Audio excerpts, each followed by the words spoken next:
One thing which we can learn from the Sunnah of Allah, Sunnah meaning what Allah subhanahu wa ta'ala, 𝐿 the method, the means which He adopts and the way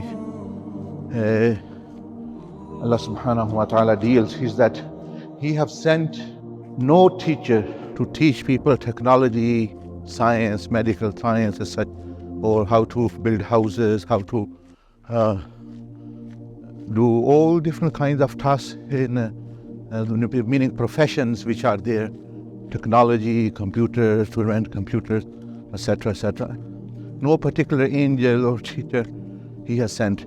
He has sent 124,000 less or more prophets and messengers who were the best teachers, but what did they teach? They taught purpose of life, how to achieve that purpose. They taught who is the Creator, who are you, and what is your role, how to fulfill it, and how to live in this life and deal with creation and prepare for Akhirah. Why Allah Azza wa Jal sent? For this reason He didn't leave it to humanity, because He knew that they can't grasp the unseen realities, the absolute truths, the Ma'rifah of Allah, the Ma'rifah of Akhirah. They will never be able to fully comprehend and reach that, because it's an unseen world. So He sent teachers for that, shall call Anbiya and Rusul alayhim salam. For other fields He didn't, because He knew humanity can achieve. But what we are doing is the opposite. We adopt and find a teacher. If I want to learn plumbing, I want to learn some other profession like engineering or medical science or driving or motor mechanic or regarding computers, or want to become a counselor or psychotherapist. All these fields, medical, technological, arts and science, everyone tries to find a teacher. And although the whole information is available on the internet, the syllabus are published, but most people we want best universities in this country, in the whole world, which are the top 10. We want the best teachers, although they can learn themselves as well. And people do, but still they have concept of teacher and open university, so much so that those people who doing PhD, they can't do it without a supervisor or thing. So for all people, from following the field to become a cook, to become a barber, become a plumber, mechanic, everyone is understood.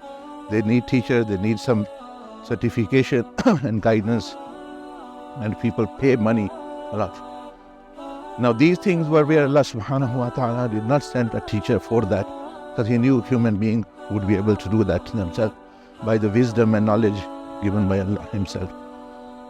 But one thing which Allah Azza wa Jal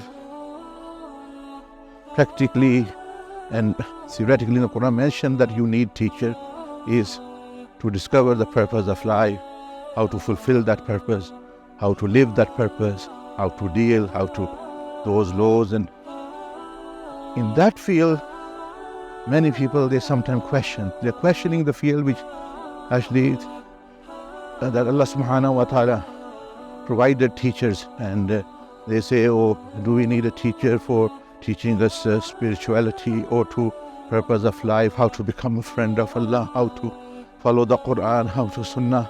Why we can't just go on the internet and get the books and just read? Well, these questions you do not ask about plumbing, about cooking. You say that yes, you can, the information is there, but the end result will not be good. As always, you will be creating maybe a new kind of confusion in yourself and people and fitna and things.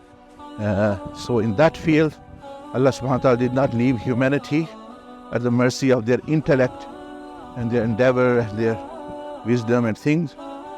Nor now you should also leave yourself to these things, but find a proper scholar, a teacher who is practicing his knowledge, who is wise, and who are awliya Allah. They are known as guides or ulama rabbaniyin, and they can coach you, they can They will help you to reach your destination more quickly and proficiently and rightly. Otherwise, you will struggle and make very deadly mistakes. And so again I repeat, for all other fields, we are happy to employ and go to the teachers and things.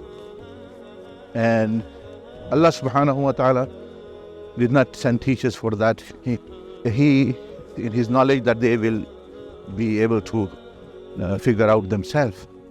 But in that one field where He, Azza wa Jal, did not leave, and His knowledge was that these people will not be able to achieve, and that field we are not, actually we are saying we would do it ourselves. Yes, the texts are out there, but now to understand and practice and implement and practically benefit, you need experts and the inheritors of the Anbiya. And who are they? The ulama, the practicing, knowledgeable people who are examples of Sunnah, and they are models to follow the prophetic way, the exemplifier.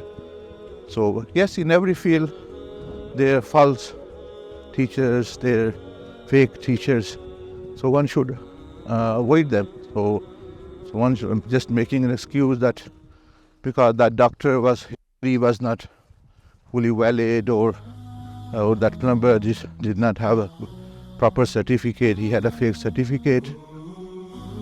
It's not an excuse now to actually leave all these things and do yourself when it will be harmed. You will be harmed by it.